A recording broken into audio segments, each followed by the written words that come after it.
নমস্কাৰ প্ৰিয় দৰ্শক, পুনৰ এবাৰ আপোনালোক সকলোকে আমাৰ এই চেনেলটোৰ নতুন এটা ভিডিঅ'ৰ মাজলৈ সকলোকে স্বাগতম জনাইছোঁ। প্ৰিয় দৰ্শক, সমাগত হনুমান জয়ন্তী 2 এপ্ৰিলৰ তাৰিখে বৃহস্পতিবাৰ আৰু চ'ত মাহৰ পূৰ্ণিমা তিথিৰ দিনা সমগ্ৰ দেশজুৰি পালন কৰা হ'ব হনুমান জয়ন্তী। প্ৰিয় দৰ্শক, ৰামৰ পৰম ভক্ত ভগৱান হনুমানৰ জন্ম জয়ন্তীৰ উপলক্ষে আপুনি কিছুমান কাম এই দিনটোত কৰাটো একেবাৰে অনুচিত।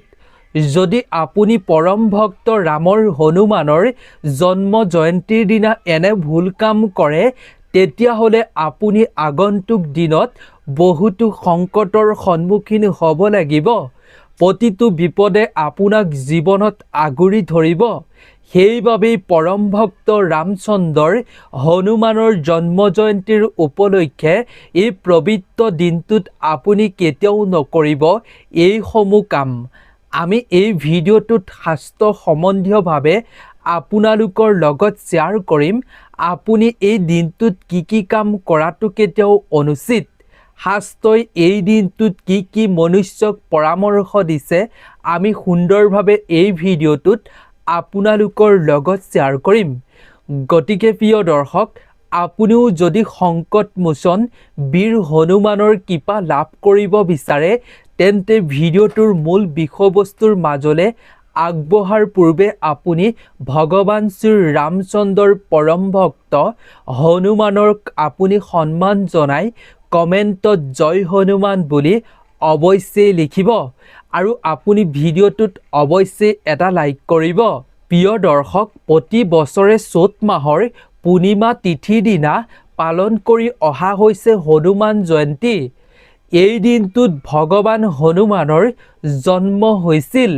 প্ৰভু হনুমানৰ ওচৰত আশীষ বিচাৰি ভক্তগণ এই দিনটোত হনুমান মন্দিৰ দৰ্শন কৰি প্ৰভু হনুমানক সঁচা হৃদয়েৰে প্ৰাৰ্থনা কৰে, পূজা কৰে, বহুতো উপায় কৰে, যাতে তেওঁলোকে প্ৰভু হনুমানৰ কৃপা লাভ কৰিব পাৰে।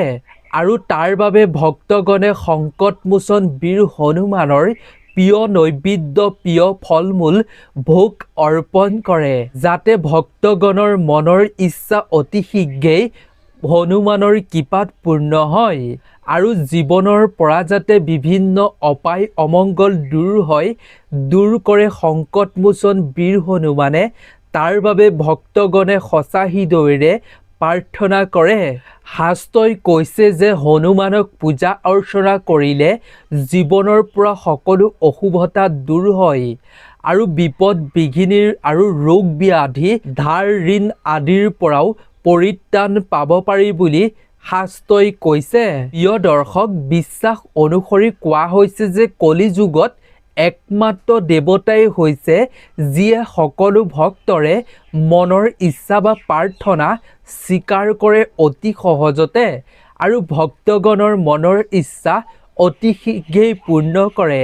প্ৰিয় দৰ্শক, ত্ৰেতা যুগত ভগৱান শ্ৰীহৰিয়ে সপ্তম অৱতাৰ হিচাপে ভগৱান ৰামৰ জন্ম পৃথিৱীত হোৱাৰ বিপৰীতে আৰু হনুমান ভগৱান শিৱৰ 11তম ৰুদ্ৰ অৱতাৰ বুলি কোৱা হৈছে শাস্ত্ৰত। ভগৱান বিষ্ণুৰ মানৱ ৰূপত সপ্তম অৱতাৰত শ্ৰী ৰামচন্দ্ৰৰ পৃথিৱীত জন্ম লাভ হৈছিল দানৱক ধ্বংস কৰিবলৈ আৰু মহাদেৱে স্বয়ং হনুমানৰ অৱতাৰত পৃথিৱীত জন্ম লাভ কৰি ভগৱান শ্ৰী ৰামচন্দ্ৰক সহায় কৰিবৰ বাবে হনুমানৰ অৱতাৰত 11তম ৰুদ্ৰ অৱতাৰ গ্ৰহণ কৰিছিল বুলি শাস্ত্ৰত উল্লেখ কৰা হৈছে। প্ৰিয় দৰ্শক, চ'ত মাহৰ পূৰ্ণিমা তিথিৰ দিনা ভগৱান শিৱৰ 11তম ৰুদ্ৰ অৱতাৰ হিচাপে হনুমানৰ জন্ম হৈছিল। সূৰ্য উদয়ৰ এই পবিত্ৰ আৰু শুভ দিনটোত মাতৃ অঞ্জনীৰ গৰ্ভৰ পৰা প্ৰৱন পুত্ৰ হনুমানৰ জন্ম হয় এই দিনটোতে। গতিকে প্ৰিয় দৰ্শক, এনে এটা পবিত্ৰ দিনত যদি আপুনি কিছুমান নকৰিবলগীয়া কাম কৰে, তেতিয়াহ'লে শাস্ত্ৰই কৈছে যে সেই মনুষ্যৰ জীৱনত বিপদ বিঘিনি অশুভ শক্তিয়ে সেই মনুষ্যক আগুৰি ধৰিব। কোনো ক্ষেত্ৰতে সেই মনুষ্য আগবাঢ়ি যাব নোৱাৰিব। গতিকে শাস্ত্ৰই দিয়া এই পৰামৰ্শ যি ভক্তই মানি চলি এই কামসমূহ কৰাৰ পৰা বিৰত থাকিব, সেই ভক্তৰ ওপৰত ভগৱান শিৱৰ অৱতাৰ হনুমানৰ কৃপাদৃষ্টি থাকিব। হনুমানৰ কৃপাত সেই ভক্ত জীৱনত উন্নতি হ'ব। প্ৰতিটো বিপদ বিঘিনিৰ পৰা সংকটমোচন বীৰ হনুমানে ৰক্ষা কৰিব। গতিকে আহক আমি এই হনুমান জয়ন্তীৰ দিনা কি কাম কৰাটো অনুচিত তাৰ বিষয়ে সুন্দৰভাৱে জানি লওঁ। প্ৰিয় দৰ্শক, আপুনি প্ৰতিটো কথাই মনোযোগ দি ভালদৰে শুনি ল'ব। যিহেতু সমাগত হনুমান জয়ন্তীৰ দিনা আপুনি আজিৰ ভিডিঅ'টোত আমি ক'বলৈ গৈ থকা এই কৰ্মসমূহ সদায় মনত ৰাখিব। তেতিয়াহে আপুনি হনুমানৰ কৃপা লাভ কৰিব, অন্যথা আপোনাৰ জীৱনত বিপদেহে আগুৰি ধৰিব। প্ৰিয় দৰ্শক, ভিডিঅ'টোৰ কথাখিনি ভুলতো আধৰুৱা কৰি আপুনি হনুমানক অপমান নকৰিব, সেয়েহে সম্পূৰ্ণকৈ চাই থাকিব। প্ৰিয় দৰ্শক, 1 নম্বৰতে হৈছে ধৰ্মীয় বিশ্বাস অনুসৰি ভগৱান হনুমান ব্ৰহ্মচাৰী বুলি গণ্য কৰা হয়। এনে ক্ষেত্ৰত হনুমান জয়ন্তীৰ দিনা পূজা কৰাৰ সময়ত বজৰং বলী অৰ্থাৎ হনুমানৰ মূৰ্তি ফটোৰ স্পৰ্শ কৰাটো মহিলাসকলৰ বাবে একেবাৰে ভাল নহয়। মহিলাসকলে হনুমানৰ ফটোৰ মূৰ্তি যিয়ে ঘৰত আছে এই মূৰ্তি ফটোৰ স্পৰ্শ কৰাৰ পৰা বিৰত থাকিব। ছোৱালীসকলেও এই দিনটোত হনুমানৰ ফটোৰ মূৰ্তি স্পৰ্শ কৰাটো উচিত নহয় বুলি শাস্ত্ৰই কৈছে। গতিকে মহিলাসকলে ইয়াৰ প্ৰতি লক্ষ্য ৰাখিব, তেওঁক পূজা অৰ্চনা কৰক ভক্তি মনেৰে, কিন্তু তেওঁ ফটোৰ মূৰ্তিত আপুনি স্পৰ্শ নকৰিব। ইয়াৰ প্ৰতি মহিলাসকলে সাৱধান অৱলম্বন কৰিলে সুফল পাব পাৰিব। 2 নম্বৰতে হৈছে প্ৰিয় দৰ্শক, হনুমান জয়ন্তীৰ দিনা বজৰং বলীৰ পূজাৰ চৰণৰ অমৃত কেতিয়াও ব্যৱহাৰ কৰাটো উচিত নহয় বুলি কোৱা হৈছে। তাৰ প্ৰতি বিশেষ লক্ষ্য ৰাখিব। 3 নম্বৰতে হৈছে প্ৰিয় দৰ্শক, ভগৱান শ্ৰী হনুমানৰ জন্মদিনটোৰ উপলক্ষে আপুনি পূজা কৰাৰ সময়ত ভুলতো কেতিয়াও ক'লা বা বগা কাপোৰ পৰিধান নকৰিব। ক'লা বা বগা কাপোৰ পিন্ধিলে আপুনি সুফল পাব নোৱাৰিব। প্ৰিয় দৰ্শক, আপোনালোকক জনাওঁ যে ক'লা বা বগা কাপোৰ পুৰুষ মহিলা সকলোৱে পিন্ধাটো উচিত নহয়। পুৰুষেই হওক বা মহিলাই হওক, সকলোৱে এই দিনটোত পূজা কৰক বা নকৰক, তেওঁলোকে ক'লা বা বগা কাপোৰ পিন্ধিলে অশুভ ফল লাভ কৰিব পাৰিব। শুভ ফল প্ৰাপ্ত কৰিবলৈ হ'লে আপুনি ক'লা কাপোৰ বগা কাপোৰ পিন্ধাৰ পৰা পৰিহাৰ কৰক। 4 নম্বৰতে হৈছে প্ৰিয় দৰ্শক, আপোনাৰ ঘৰত আপোনাৰ পূজাৰস্থলীত মন্দিৰত যদি ভগৱান হনুমানৰ যিকোনো ফটোৰ মূৰ্তি যদি ভঙা চিঙা হৈ আছে, তেন্তে আপুনি লক্ষ্য কৰক আজিয়েই, আৰু আপুনি সেই ফটোৰ মূৰ্তি নৈত গৈ আপুনি বিসৰ্জন দি আপুনি নতুন ফটোৰ মূৰ্তি ক্ৰয় কৰি আনি আপুনি পূজাত ব্যৱহাৰ কৰাটো খুবেই শুভ। কিন্তু প্ৰিয় দৰ্শক, ভগা মূৰ্তি ভঙা ফটোৰ আপুনি ঘৰত ৰখাটো অশুভ, আৰু এই ভঙা মূৰ্তি ফটা ফুটা যদি ফটোৰত পূজা কৰে তেতিয়াহ'লে আপুনি সুফল পাব নোৱাৰিব বুলি কোৱা হৈছে শাস্ত্ৰত।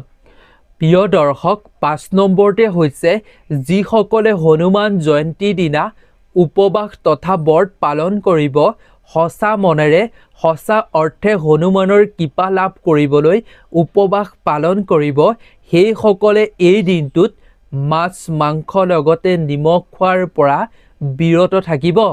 এই 3টা বস্তু সুৰাৰ লগতে আপুনি যদি খায় তেতিয়াহ'লে আপুনি পূজা কৰিলে, উপবাস তথা ব্ৰত ৰাখিলে সুফল কেতিয়াও পাব নোৱাৰিব। এনেকৈ ব্ৰত ৰাখিলে আপুনি তাৰ বিপৰীত ফল লাভ কৰিব পাৰিব বুলি শাস্ত্ৰই কৈছে। যদি আপুনি সঁচা অৰ্থে সংকটমোচন হনুমানৰ আশীষ লাভ কৰিব বিচাৰে, তেন্তে আপুনি সম্পূৰ্ণ নিয়ম নীতি নিয়ম মানি চলক আৰু এই বস্তুসমূহ খোৱাৰ পৰা পৰিহাৰ থাকক। লগতে প্ৰিয় দৰ্শক, সঁচা অৰ্থে আপুনি শুভ ফল পাবলৈ হ'লে এই দিনটোত আপুনি নহৰু পিঁয়াজ আমিষ খাদ্য আপুনি খোৱাৰ পৰা বিৰত থাকক। সাত্বিক আহাৰ গ্ৰহণ কৰিব এই দিনটোত। আপুনি পূজা কৰক বা নকৰক, আপুনি সাত্বিক আহাৰেই হনুমানৰ জন্মতিথিৰ উপলক্ষে এটা দিনত আপুনি গ্ৰহণ কৰক সাত্বিক আহাৰ। 6 নম্বৰতে হৈছে প্ৰিয় দৰ্শক, হনুমান জয়ন্তীৰ দিনটোত আপুনি কেতিয়াও সৰুৱেই হওক ডাঙৰেই হওক মহিলাই হওক কোনো মানুহৰ লগত কোনো মহিলাৰ লগত তৰ্ক বিতৰ্ক কৰাৰ পৰা একেবাৰে বিৰত থাকিব।